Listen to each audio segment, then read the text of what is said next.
요즘 이런 말 한 번쯤 들어보셨을 겁니다.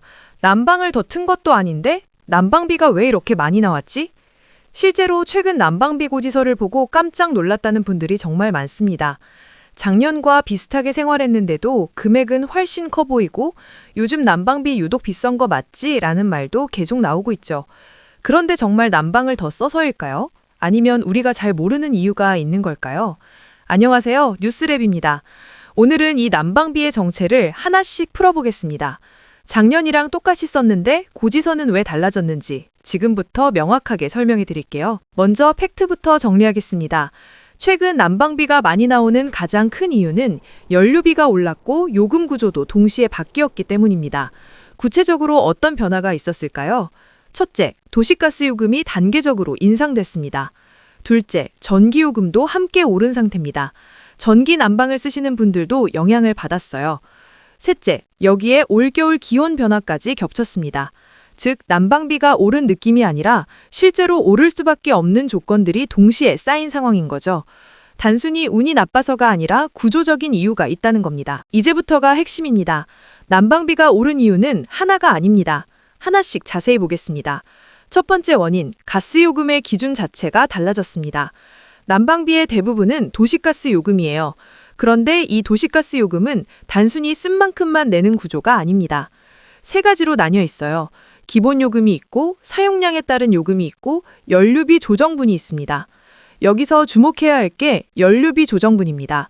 최근에 이 연료비 조정분이 크게 올라갔어요. 쉽게 말하면 가스를 만드는 원가 자체가 비싸졌고, 그걸 요금에 반영하기 시작했다는 겁니다.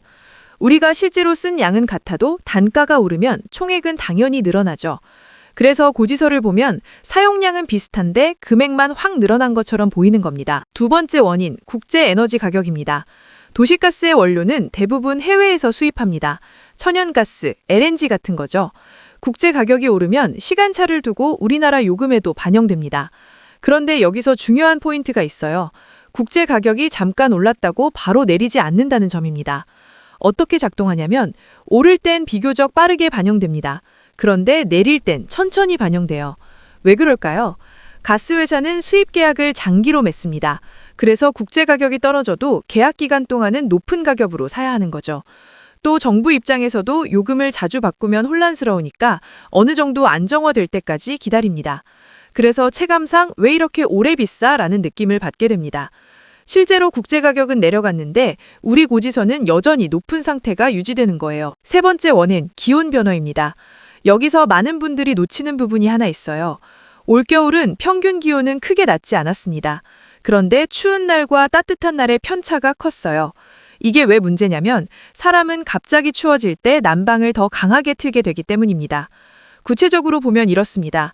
낮에는 따뜻했는데 밤에 기온이 확 떨어집니다. 그럼 체감 온도는 더 낮게 느껴지죠.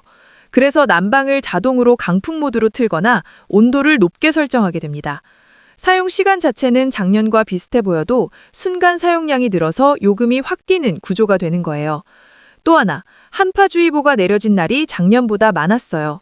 그럴 때는 보일러를 외출 모드로 안 놓고 계속 켜두게 되잖아요. 이런 작은 변화들이 누적되면 한 달 사용량이 생각보다 많이 늘어납니다. 네 번째 원인, 누진 구조입니다. 난방비에는 흔히 말하는 구간 요금이 있습니다.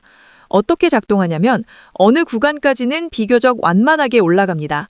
그런데 특정 기준을 넘는 순간 단가가 확 올라가요. 문제는 이 기준을 조금만 더 써도 쉽게 넘기는 구조라는 점입니다. 예를 들어 볼게요. 작년 겨울에는 월 80세제곱미터를 썼어요. 요금은 10만 원이었죠. 올해도 비슷하게 쓰겠지 하고 생각했는데 실제로는 85세제곱미터를 썼습니다. 딱 5세제곱미터를 더 쓴 거예요. 그런데 이 5세제곱미터가 다음 구간으로 넘어가는 기준이었다면 요금은 13만 원이 나옵니다. 사용량은 경우 6% 늘었는데 요금은 30% 올라간 거죠. 그래서 작년과 거의 비슷하게 썼다고 느껴도 기준을 살짝 넘기면 고지서 금액은 확 달라 보이는 겁니다. 이제 이게 우리 생활에 어떤 영향을 주는지 보겠습니다. 첫째, 겨울 고정비 부담이 증가합니다. 난방비는 한번 오르면 매달 나가는 고정비처럼 느껴집니다. 월세, 관리비, 난방비, 전기요금 이렇게 묶이면서 생활비 압박이 눈에 띄게 커집니다. 특히 겨울은 명절 비용, 연말연시 지출도 많은 시기잖아요. 여기에 난방비까지 오르면 체감 부담은 배가 됩니다. 둘째, 난방을 아껴도 체감은 비슷합니다.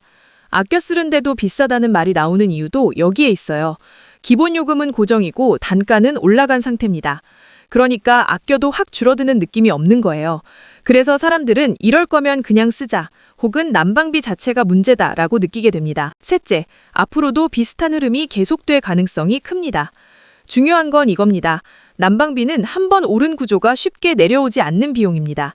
즉, 올겨울만의 문제가 아니라 앞으로도 비슷한 수준이 새 기준이 될 가능성이 크다는 거죠. 정리하면 이렇습니다.